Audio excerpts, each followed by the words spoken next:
예, 복된 날 되시기를 바랍니다. 저 깜짝 놀랐어요. 왜 놀랐느냐 하면 주일날 새벽 기도를 하고 참여하시는 분들이 혹시나 주무시느라고 못 오실까라고 염려를 했는데 다 나오신 것 같고요. 그 다음에 그 습관이라고 하는 게 참 무섭더군요. 보니까 습관. 우리가 전에는 그때 100일 기도 했잖아요. 100일까지 하고 또 새벽 기도도 그렇게 하고 또 100일 그 리레이 기도도 그렇게 했는데 깜짝없이 우리 해놨는데 하나님의 축복받으니까 조금 좀 느슨해진 것 같아요. 그래가지고 새벽 기도 이렇게 일주일에 5일 하고 이번에 일주일 하다 보니까 그 말이 그 피곤도 하고 저도 그렇습니다만은 그러나 저기 저 앞에 이렇게 보면 다 이렇게 스티커가 붙였죠, 그죠? 감사한 걸 오늘 아침에 얼마나 나오실까라고 염려했는데 다 나오셨더라고요. 아마 나오신 분들도 오늘 이 시간에도 참여하셨으니까 오늘 이 시간만큼은 아마 주님도 인정해 주실 거예요. 피곤하시니까 편히 주무십시오. 예. 아마 주님이 다 기억하고 계실 거니까 아마 좋은 은혜로운 그런 새벽 기도에 참여하신 모든 분들에게 다시 한번 감사의 말씀을 드리고요. 금년 2023년 새해 복 많이 받으시기 바랍니다. 웬 뜬금없는 소리라고 하실지 모르나 아직까지 소리 돌아오는 주일이니까 이게 새해잖아요, 그죠? 어차피 다음 주일까지 새해 복 받으라고도 할 거니까 지금 유효 기간에 속했습니다. 새해 복 많이 받으시길 바랍니다. 이제 2023년도 시작한 지가 이제 보름이 지나고 있어요. 우리가 시작하면서 뭘 바랬습니까? 금년에는 행복했으면 좋겠다, 기뻐했으면 좋겠다, 아마 이런 마음을 가지고 한 해를 시작을 한 것 같아요. 그러면 우리 모두가 행복해지길 원하지만 행복의 조건이 무엇이라고 생각하십니까? 한번 여러분에게 여쭙게요. 행복의 조건이 뭐예요? 뭐 때문에 행복한 거예요? 주무시라고 그러니까 정말 다 주무시는 모양이네. 아마도 나름대로 전부 다 행복의 조건은 다 다르겠지만은 아마도 어떤 조건 때문에 행복하기를 원하는 그런 모습이 있을 거예요. 그럼 한번 옆에 분에게 한번 행복의 조건 한번 물어보세요. 뭐라고 대답하실까? 궁금하잖아요? 우리 성과대 한번 해보십시오. 행복의 조건이 뭐세요?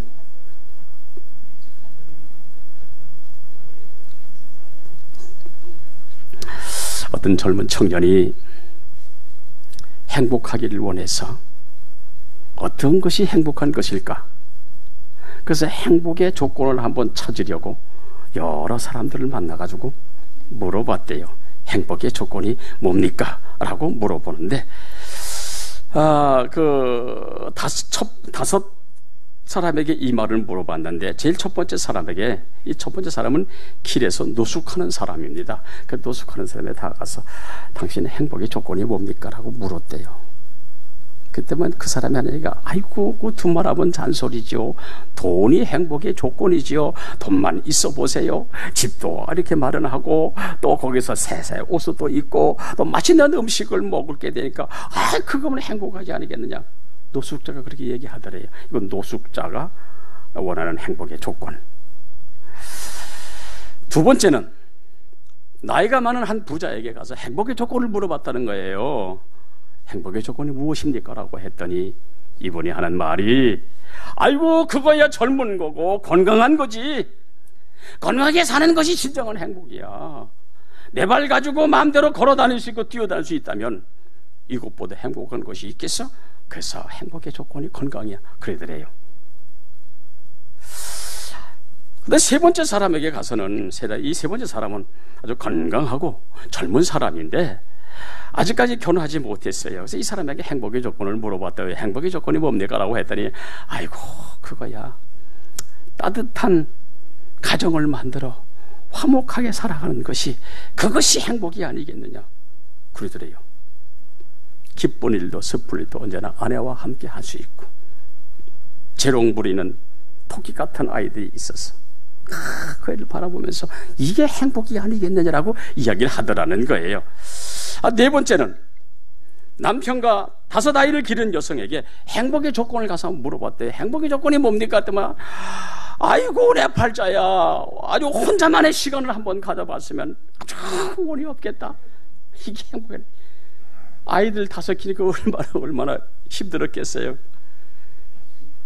그래서 가족이고 뭐고 잠시 다 있고 나만의 시간을 가질 수 있다면 그게 행복의 조건이라고 이렇게 얘기를 하더래요. 다섯 번째 사람에게 가서 물었대요. 이 사람은 좋은 대학을 나왔어요. 근데 직장이 없어요. 이 사람에게 행복의 조건을 물어봤대요. 아이고, 나는 보수 많고 적고면 나는 문제 삼지 않겠다. 그저 일할 수만 있다면 행복하겠다. 뭐예요? 전부 다 행복의 조건이 다른 거예요. 여러분은 뭐가 행복의 조건이에요? 어떤 것이 행복의 조건입니까? 다섯 사람을 만나거나 이 청년이 그제야 내게 없는 것이 행복의 조건이구나 이야기하더래요. 내게 있어 내가 당연시 여기며 가지고 살아가는 어떤 조건들이 다른 누군가에게는 간절히 원하는 행복의 조건이 될 수가 있구나 이야기했다는 거예요. 그렇죠. 나는 이것이 있어서 행복한데 다른 사람은 이것이 없어서 행복하지 못해. 다른 사람은 저것이 있어서 행복한데 또 이쪽 사람은 그것이 없어서 또 행복하지 못해. 그게 행복의 조건일 수 있다. 뭡니까? 나는 가지고 있으나 다른 사람 누군가가 간절히 원하는 것이 그것이 행복의 조건이구나 그렇게 이야기하더래요.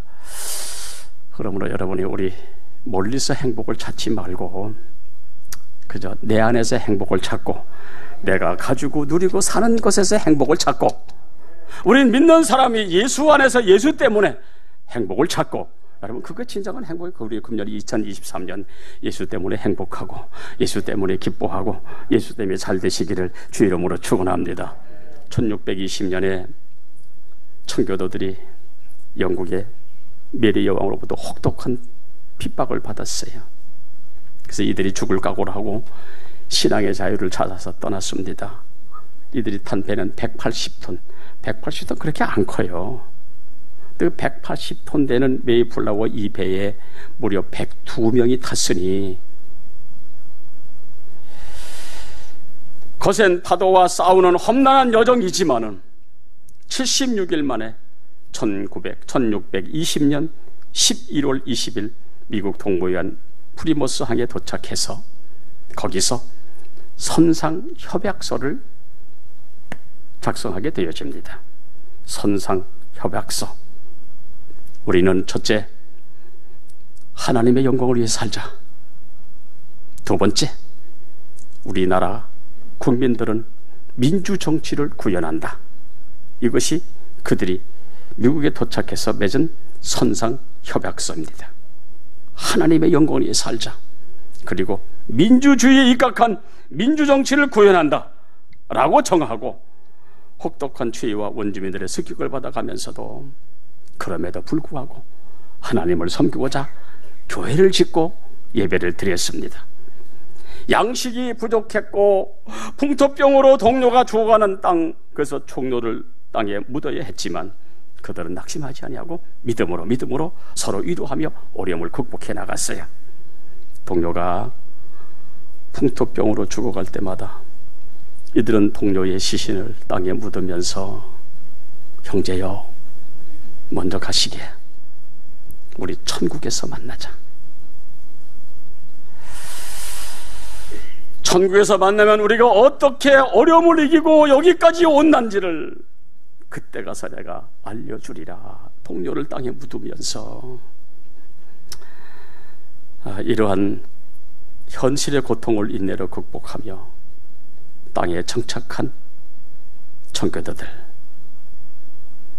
어려움을 극복하고 나라를 건국한 이들은 청교도 전통을 이어받아 신앙으로 후손들을 가르쳤고 후손들은 선배들의 신앙을 이어받아서 날마다 하나님 앞에 나아가므로 그 후손들은 미국이라고 하는 가장 강한 국가, 제일 가는 국가, 여러분 그 축복의 국가 아니겠습니까?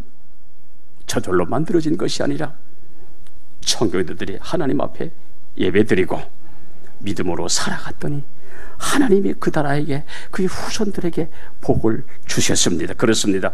하나님의 은혜와 축복은 천지를 지으신 하나님의 손에 있는 줄로 믿습니다. 오늘 본문 16절에 긍휼과 은혜를 얻기 위하여 은혜의 보좌에 담대히 나가기만 하면 하나님이 일하시고 하나님이 은혜 주시고 하나님이 축복해 주실 줄로 믿습니다. 여기 보면 오늘 16절에 보면 세 가지의 말씀의 뜻이 있는데 한번 들어보실랍니까? 첫째, 여기 담대히 나가자래요. 담대히란 이 말은 죄된 인간들은 하나님 앞에 나갈 수 없으나 예수 이름으로 누구나 은혜 자리에 나갈 수 있음을 이야기하는 거예요. 그리고 예수의 이름을 힘입고 담대히 나아가면 하나님이 은혜 주시고, 오늘 그 얘기입니다. 두 번째로, 나아간다라고 하는 이 동사는 현재 시제입니다. 무슨 이야기냐 하면 은혜가 한 번으로 끝나는 것이 아니라 계속해서 주어지는 은혜를 이야기하는 거예요. 하나님 앞에 나가 주님 만나 주여 해결해 주시옵소서 라고 주님 만나 그 문제가 해결하면 또 다른 문제를 가지고 주님 앞에 나가서 아이고 하나님에도 이런 문제가 있네요 해결해 주세요 라고 해도 하나님이 받아주신다. 그래서 현재 시제를 내세요. 현재 계속 이어지는 축복. 그렇잖아요. 우리 작년도 은혜 받고 계속 이어지니까 금년도 은혜 받고, 이게 계속되어지는 하나님의 은혜를 이야기합니다. 그 다음에 세 번째로, 은혜 보좌는 여기 은혜 보좌 앞에 남대 나갈게 돼요. 은혜 보좌가 어디입니까? 은혜가 주어진 축복의 자리가 은혜의 보좌 아니겠습니까? 은혜 보좌 앞에 나간다는 것은 하나님의 축복이 임하는 자리입니다. 예비하는 자는 찾으신다고 하는 그 주님 앞에 나아가면 주님 만나주시고 은혜 주시기 때문에 이게 보좌, 하나님의 보좌라고 하는 이야기입니다. 그러면 여러분 이 보좌가 어디냐 하는 겁니다. 마태복음 25장 31절, 요한계시록 2장 3장 21절 이하에 보면 보좌란 하나님이 임재하시는 그 자리가 보좌라. 그렇다면 보좌란 주님이 계시는 곳, 주님이 계시는 곳, 주님이 계시는 곳이 보좌라고 했으니 오늘 우리가 주님 앞에 예배드리는 이 자리가 주님의 보좌고, 이 자리가 주의 긍휼함을 받는 자리요, 이 자리가 은혜 받는 자리요, 이 자리가 축복받는 자리요, 이 자리가 하나님 만나는 자리란 말이에요. 은혜의 보좌, 오늘 이 자리에 나오셨으니 은혜 받으시고 하나님 만나시고 축복의 성도들 되시기를 축원합니다. 그래서 예배드리는 이 자리가 하나님의 보좌라. 누구든지 이 자리에 나와서 하나님께 예배하면 하나님 말씀도 주시고 은혜도 주시고 은총도 주시고 축복도 주시고, 언제든지 예배 자리에 나와 예배드리면 주님 만나주시는 이 자리, 2023년 하나님이 축복하시는 이 자리가 하나님의 보좌기에 나는 오늘 참작한 우리 모든 성도들이 이 자리에 나와서 기적을 봤으면 좋겠습니다. 이 자리에 나와서 문제 해결됐으면 좋겠습니다. 이 자리에 나오면 우리 모든 육신의 질병도 고침받는 치유의 역사가 일어나기를 예수 이름으로 축원합니다. 왜냐하면 이 자리는 하나님의 보좌요, 이 자리는 주님이 임재하시는 자리라. 이 자리에 나온 누구든지 만날 수 있는 자격이 있기에 오늘 이 자리에서 여러분이 하나님의 은혜를 받고 은총받는 축복의 역사 금년에 있으시기를 예수 이름으로 축원합니다. 그렇다면 왜 우리가 이렇게 은혜 보좌 앞에 나가야 하는 이유, 첫째 하나, 영생과 구원이 있기 때문에 그렇습니다. 여러분 세상에서 가장 중요한 게 뭐라고 생각하세요? 이게 구원받는 거 아니겠습니까? 영생 얻는 건 아니겠습니까? 오늘 우리 여기 이 자리에 나오신 분들이요, 우리 모두는 구원을 받고 영생 얻은 자인 줄로 믿습니다. 여러분 이 자리에 아무나 나오는 자리가 아니고 아무나 와서 앉는 자리가 아닙니다. 구원받고 영생 얻은 자가 나와 예배하는 자리가 이 자리인 줄 믿습니다. 예수 믿어 구원받고 영생 받은 사람들이 모여 예배하는 이 자리는 성도회가 예배드리면 우리의 삶의 현장에 하나님이 개입하시고 역사하시기 때문에 오늘 여기 성경에 보니까 믿는 도리를 굳게 잡아라. 이 자리가 영생을 주는 자리요, 은혜 주는 자리라. 이 자리가 바로 주님을 단단히 부여잡고, 아멘, 믿는 도리를 굳게 잡는 이 자리, 오늘 저와 여러분의 축복의 자리가 되어질 줄로 믿습니다. 그래서 오늘 본문 14절에 우리의 큰 대제사장이 계시니 승천하시니 곧 하나님의 아들 예수시라. 우리가 믿는 도리를 굳게 잡을지어다. 오늘 본문 14절 그렇게 기록해 놓고 있죠. 여러분 우리 이 말씀 한번 잘 들어보실랍니까? 대제사장을 예수 그리스도와 비교하고 있죠. 구약의 제사제도와 또 제물 되시는 어린 양 예수 십자가에 연관하고 있습니다. 대제사장이 1년에 한 번 짐승을 잡아 모든 백성의 죄를 대신하듯이 예수 그분은 우리 죄를 위하여 스스로 제물되어 영원한 제사를 드림으로 우리 죄 사해 주셨으니, 우리 죄 사해 주신 그분은 우리의 구세주요, 그러므로 구원의 도리를 굳게 붙잡으라. 이 말은 뭡니까? 예수를 굳게 붙잡으라는 얘기예요. 우리 금년에 나에게 구원 주시고 영생 주신 주님을 굳게 부여잡고 멋있게 승리하는 저와 여러분이 되시기를 주의 이름으로 축원합니다. 그래서 여기 보니까 믿는 도리라 그랬어요. 믿는 도리가 뭡니까? 믿는 도리를 굳게 붙잡으라 그랬어요. 여기 믿는 도리란 다른 거 아닙니다. 십자가의 도리, 죄사함의 도리, 구원의 도리, 영생의 도리, 부활의 도리, 천국의 도리, 믿는 도리를 굳게 붙잡으라라고 하는 이 말씀은 예수 십자가 예수는 인간의 죽음과 영생을 지고 계신 분이라 그분 굳게 붙잡기만 하면 사자의 은총을 받고 축복도 받을 뿐만 아니라 악한 사탄 마귀도 왔다가 도망가는 역사가 일어나게 될 줄로 믿습니다. 그러면 세상 살아가는 동안 우리가 잡을 것 하나 있어요. 예수 그리스도를 붙잡으면 우리 모든 범사를 하나님이 책임져 주시고 하나님이 역사해 주실 줄로 믿습니다. 또 여기 굳게 붙잡으라고 하는 것은 소중한 것이기 때문에, 여러분 예수가 얼마나 소중해요. 예수보다 소중한 게 없잖아요. 소중한 것이기 때문에 굳게 붙잡으라. 영생도 굳게 붙잡고 구원도 굳게 붙잡고 인생의 모든 문제가 다 해결되시는 그리스도를 굳게 붙잡고 광야 같은 세상을 살아가라고 지금 말씀하고 있는 겁니다. 그래서 신앙이란 예수 십자가를 붙들고 천국에 앉아 땅 위에 살아가는 것이, 이것이 바로 신앙이라고 하는 겁니다. 우리가 이미 예수 믿고 구원받고 영생 얻었습니다. 빌립보 3장 20절에 사도 바울이 하는 말이 뭡니까? 우리는 하늘의 시민권을 받았노라. 하늘의 시민권을 받아놓고 땅 위에 살아가는 사람, 그래서 우리는 영생의 도를 굳게 부여잡고 영생의 확신으로 세상을 살아가야 한다는 이야기입니다. 이게 신학입니다. 오늘 믿음 좋으신 권사님이 한 분 계셨어요. 이분에게 딸이 2분 있었어요. 근데 안타깝게도 첫째 딸이 먼저 세상을 떠나 천국에 가고, 둘째 딸은 멀리 미국에 가서 이민 가가지고 사는 거예요. 근데 권사님 삶이 좀 그렇죠. 쓸쓸하죠.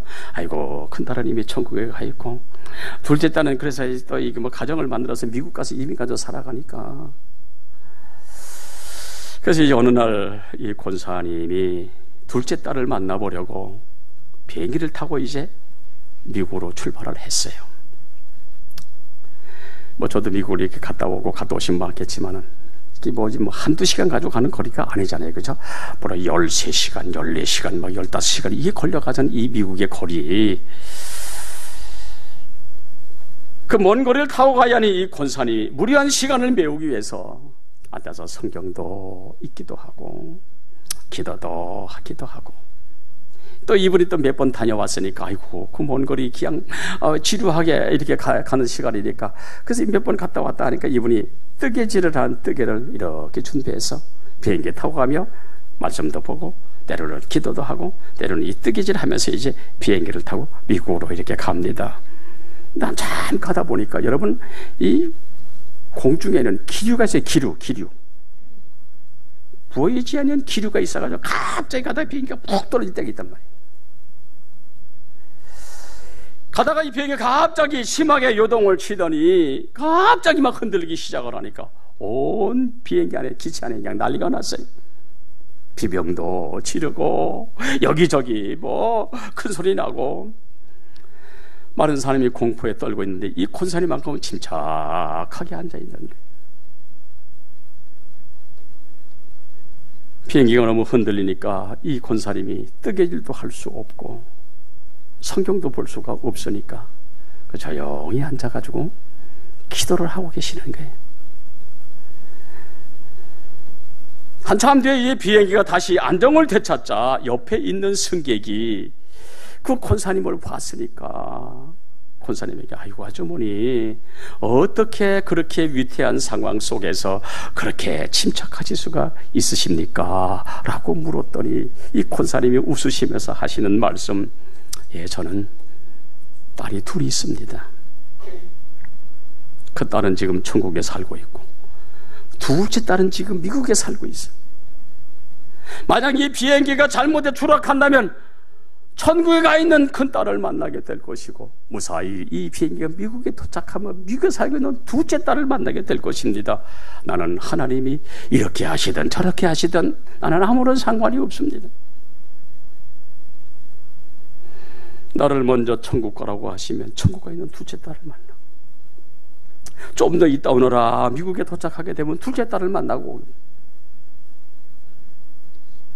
영생의 확신으로 살아가는 권사님의 귀한 믿음. 여러분, 신앙이 뭐예요? 이게 신앙입니다. 어느 곳에 가든지 무엇을 하든지 주님이 살아계신 줄로 믿고 영생 얻은 확신을 가진 사람은 결코 환경에 흔들리지 않는다는 이야기입니다. 믿음을 지킨다는 얘기입니다. 일제 때에 수많은 교회들이 영생과 심판 교리를 외쳤잖아요. 그런데 이 영생과 심판 교리 때문에 교회가 폐쇄가 되고 수많은 목사님들, 수많은 장로님들이 붙잡혀가지고 아주 곤욕스럽게 매를 맞고 아주 핍박을 당했던, 한 분은 순사가 나가와서 엄포하기를 너희가 주장하는 교리 가운데 영생과 심판이 뭐냐라고 물었더니 예수 믿으면 구원받고 예수 안 믿으면 심판받는다고 이 얘기를 들으니까 순사가 화가 나니까 막 몽둥이로 때리고 핍박을 하고, 여러분 우리 잘 알죠? 주기철 목사님 핍박당할 때 이 생 손톱을 벤치 가지고 막 잡아빼고 얼마나 고통스럽겠어요. 수많은 목회자들이 투옥하고 매맞고 급기야 순교까지 하는 일들이 우리 한국 교회사, 세계 교회사 한번 보십시오. 그들이 어떻게 살아가는가. 믿음의 선배들은 믿음을 지킴에 있어서 때로는 목을 내놓아야 하고, 바보입니까? 멍청이 아니요. 믿음을 가진 사람들이 믿음을 지키기 위한 귀한 모습들, 때로는 불구덩이에 들어가고 사제가 찢겨지고 행매장 되기까지 했습니다. 그러나 영생과 구원을 바라보는 믿음의 선배들은 얼마나 사느냐? 비굴하게 사는 것에 관심을 가지 아니하고 오직 예수 믿는 도를 굳게 부여잡고 외로운 길이나 그 길을 걸어갔던 놀라운 역사가, 여러분 이게 신앙입니다. 그럼 바울 사도가 하는 말이 뭡니까? 그 인생 마지막 그 편지를 쓰는 내용 중에 내가 선한 싸움을 싸우고 나의 달려갈 길을 마치고 믿음을 지켰으니 이제 후로 나를 의의 면류관이 예비되었다. 여러분 로마 감옥에서 순교당한 자의 목이 잘려져 가지고, 우리 모두는 연약한 믿음을 가지고 있으나 하나님의 보좌 앞에 담대히 나아가면, 믿는 도리를 굳게 잡기만 하면 주님이 힘 주셔서 신앙으로 살게 하고 믿음으로 살게 하고 왔다 갔다 하지 아니하는 놀라운 역사를 하나님이 허락해 주실 줄로 믿습니다. 여러분 2023년 우리 지나간 해처럼 만만치는 않을 거예요. 경제적으로, 사는 일로, 여러 가지 육신의 연약함으로. 그러나 믿는 도리를 굳게 잡으면 주님이 손잡아 주시고 주님이 축복해 주셔서 행복하게 될 줄로 믿습니다. 우리 금년에 믿는 도를 굳게 부여잡고 행복한 성도 되시기를 예수 이름으로 축원합니다. 두 번째로 예수 보좌 앞에 나아가야 하는 이유가 있어요. 주의 긍휼하심. 16절에 긍휼하심을 받고 은혜 보좌 앞에 담대히 나갈 것이리라. 여기 긍휼이 뭡니까? 긍휼. 이 긍휼은 하나님이 나를 불쌍히 여겨주는 것을 긍휼이라고 이야기를 합니다. 자격 없는 사람에게 자격이 있다고 해주는 게 그게 긍휼이란 말이죠. 그렇습니다. 인간은 주의 긍휼 받을 자격이 하나도 없어요. 그 성경은 인간을 이렇게 표현하잖아요. 시편 14편 1절에서 3절에 보니까 어리석은 자는 그 마음에 이르기를 하나님이 없다 하도다. 그들은 부패하고 행실이 가증하니 선을 행하는 자가 없도다. 여호와께서 하늘에서 지각이 있어 하나님을 찾는 자가 있는가 보려 한즉 다 치우쳐 더러운 자가 되고 선을 행하는 자가 없으니 하나도 없더라. 로마서 3장 12절에 의인은 없나니 하나도 없으며 깨닫는 자도 없고 하나님을 찾는 자도 없고 선을 행하는 자는 없나니 하나도 없더라. 뭡니까? 칼빈이 말한 대로 인간은 완전 부패, 완전 타락이 돼가지고,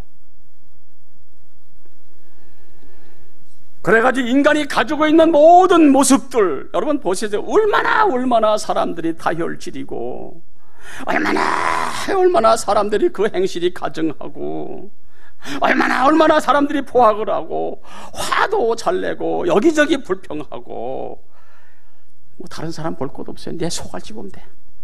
밴댕이 속이 돼가지고 삐지긴 왜 그렇게 잘 삐져? 이 동네 말고 저쪽 동네.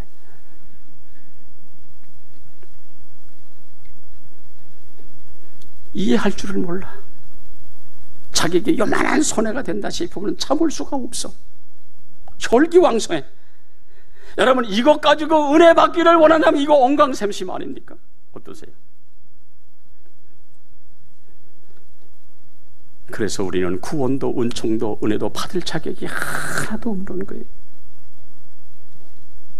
하지만 이런 내가 구원받고 은혜받고 이같이 축복을 받았으니 이것이 뭐요? 긍휼이고 이것이 은혜고 이것 때문에 오늘 이 자리에 나오신 줄로 믿습니다. 나는 자격이 없어요. 주님이 긍휼히 여긴 까닭에 오늘 이 자리에 와서 우리가 주의 긍휼하심으로 우리가 예배드리고 그렇고 있는 거예요. 이제는 내가 믿는 도리를 굳게 잡기 위해 날마다 보좌 앞에 나가 긍휼을 베풀어 주신 하나님께 감사하고, 여러분 이것이 우리의 믿음의 생활임을 여기서 이야기하는 거예요. 그렇습니다. 긍휼을 주신 주님을 굳게 부여잡을 수만 있다면 우리 영혼이 잘된 같이 범사가 잘되게 하실 줄로 믿습니다.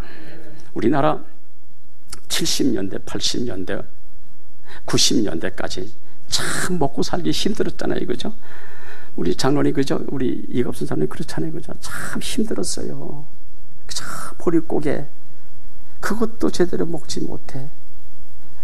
이 소나무 뿌리, 소나무 그걸 껍데기를 벗겨 먹어. 우리 나이 든 권사님들 집에서 아마 경험을 했을 거예요. 그때에 먹고 살기 위해서 중동 바람이 불었습니다. 건설 바람이 불어서 한국의 젊은이들이 태양빛에 가서 일을 하고 그 돈을 벌어가지고 가족들에게 부줬던, 아마도 경험하신 분들 많이 계실까 모르겠어요. 그렇잖아요. 그죠? 제가 언젠가 지금 전쟁 중에 있는 우크라이나를 갈 기회가 있어서 한국에서 비행기를 타고 독일에 도착을 했어요. 독일에 도착하는 우리를 픽업하러 나오신 분이 누구냐 하면요, 독일에 광부로 갔던 사람들, 그리고 독일에 간호사로 갔던 사람이 둘이 만나가지고 거기서 결혼해가지고 거기서 살아갔는데 우리가 도착하니까 거기 픽업을 나왔더라고요. 밤새도록 그분들과 얘기하면 그분들의 한많은 세상 살아갔던 모습들 기가 막힌 거예요.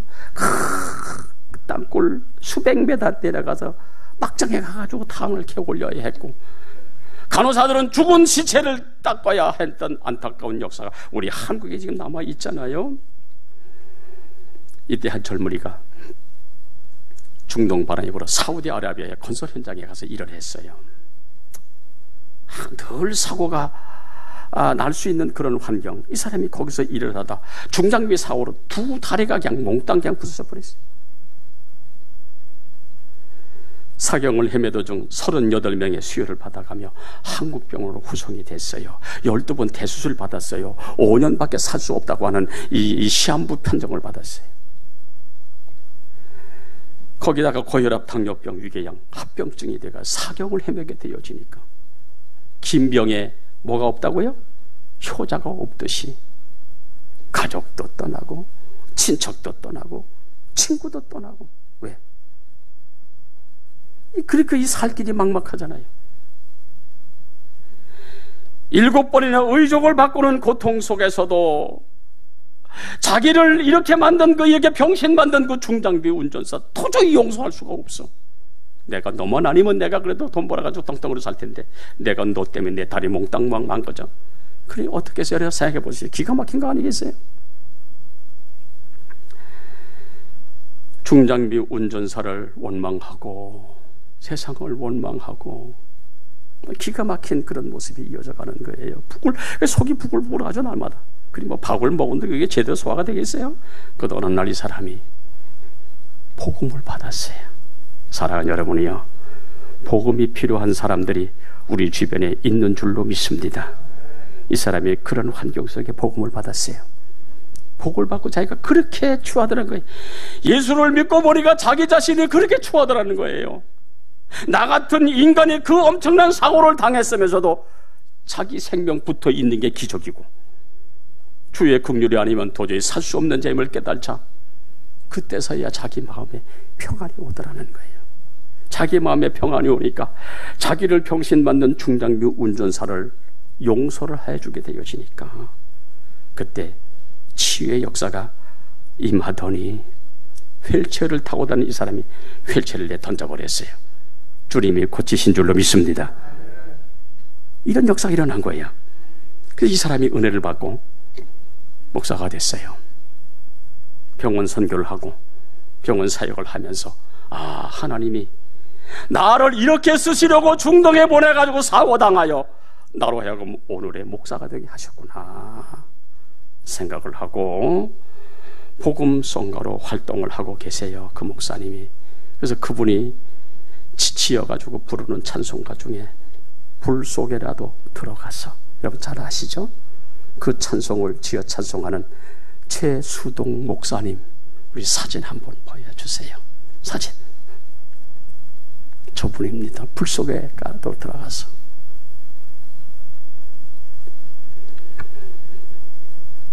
이 목사님은 자기의 삶을 뒤돌아보면 긍휼 받을 자격조차 없으나 하나님이 그 일을 통해서 자기를 부르시고 받을 자격이 없으나 하나님 은혜 주셔서 제사함 받고 구원받고 목사가 돼가지고 이렇게 찬송. 여러분, 우리 그 찬송 한번 불러볼게요. 우리 1절만 찬송할게요. 여러분이 가진 복음성가 231장 이 찬송, 우리 1절만 한번 찬송하겠습니다.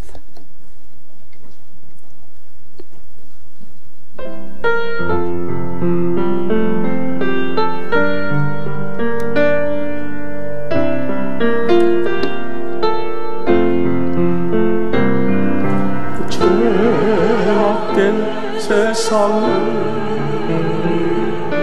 방황하다가 정곳과 지옥도 나와는 몰랐네. 거짓대로 영주고 험한 세상이 왜 그리 더러운지 이제야 내 불 속에라도 들어가서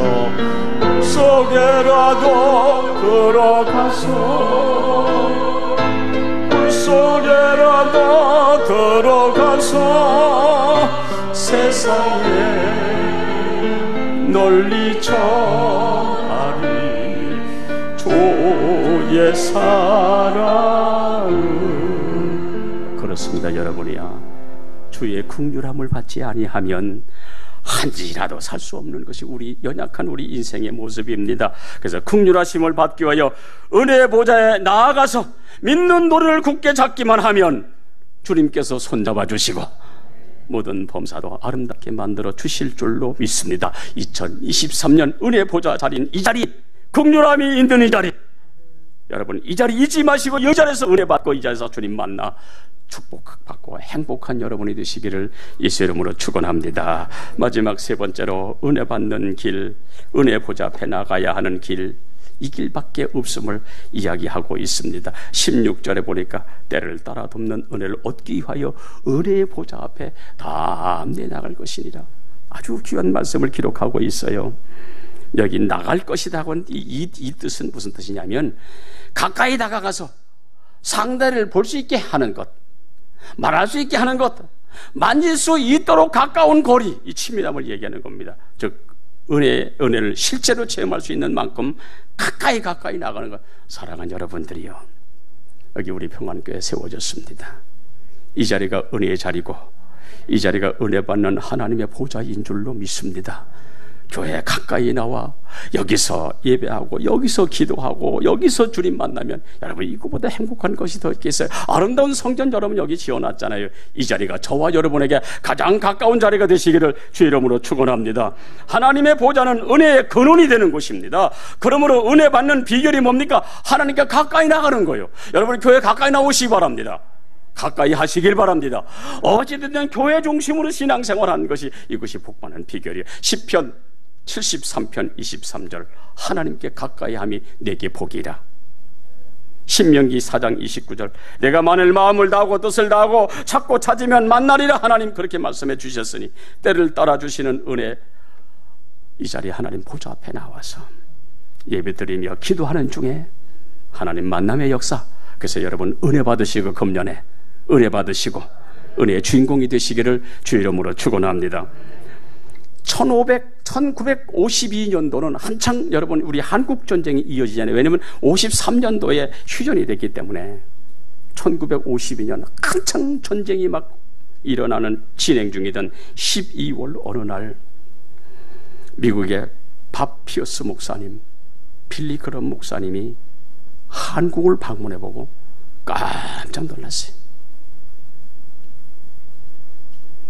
왜 깜짝 놀랐냐면 이 포탄이 막 왔다 갔다 하고 포탄이 여기저기 터지고 총알이 막 왔다 갔다 하는 그 전쟁 와중에도, 그리고 또 살이 에일 듯한 그런 추위에 땅이 꽁꽁 언 그 땅에 한국 성도들이 그 꽁꽁 언 그 땅에 천막을 치고 헤어진 멍석을 깔고 볏짚을 깔고 앉아서 새벽 4시에 189명 성도가 새벽 기도를 드리고 있는 모습을 보고 이 두 목사 이 양반이 와가지고 깜짝 놀라고 돌아갔어요.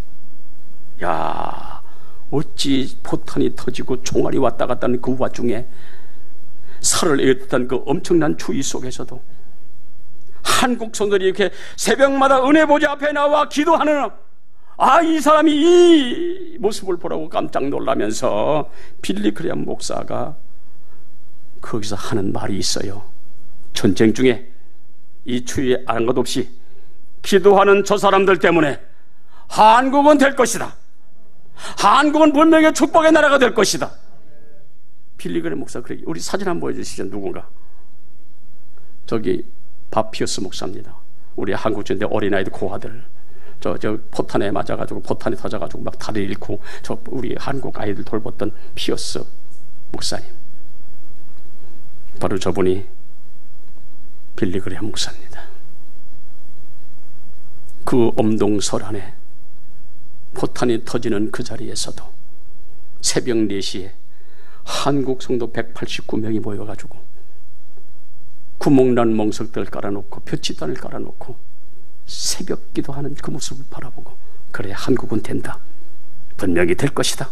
축복의 나라가 될 것이다. 여러분 이 나라 지금 얼마나 잘 삽니까? 어제도 어느 분이 얘기하는 걸 내가 TV를 통해 잠깐 보니까 한국에서 남는 음식까지 가지고 그냥 저쪽 이북에 지금 냉기면 그들은 지금 먹고 산다는 거예요. 얼마나 잘 먹고 얼마나 잘 삽니까? 지금 방산 여러분 얼마나 많은 그 무기들이 수출되어지고 있고, 비행기 만들죠, 포탄 만들죠, K-팝 있죠. 지금 세계 청년들이 한국을 그렇게 부러워하는 거예요. 전쟁에 패화가 된 이 나라 어찌 이와 같이 전 부강한 나라가 되었는가. 그들은 그렇게 부러워하고 각국마다 한국어과를 만들어 놓고 한국어 가르치지. 왜입니까? 무엇 때문에 그렇습니까? 은혜의 보좌의 앞에 나와 무릎 꿇었던 믿음의 선배들 때문에 우리가 지금 복을 받고 있는 줄로 믿습니다. 한국 교회는 경이적인 부흥을 일으켰고 세계가 부러워하는 놀랄 정도로 지금 우리 복을 받고 누리고 있잖아요. 그럼 우리 성도 여러분이요, 은혜의 보좌 잊어버리지 마시고, 축복의 보좌 잊어버리지 마시고, 이 보좌에 이제 나와 기도함으로 나도 잘 되고 우리 가정도 잘 되고 우리 자녀도 잘 되고 우리 사업도 잘 되고 일이 잘 되는 우리 2023년 이 안에 되어지기를 주 이름으로 축원합니다. 우리 기도하겠습니다. 하나님 우리 아버지,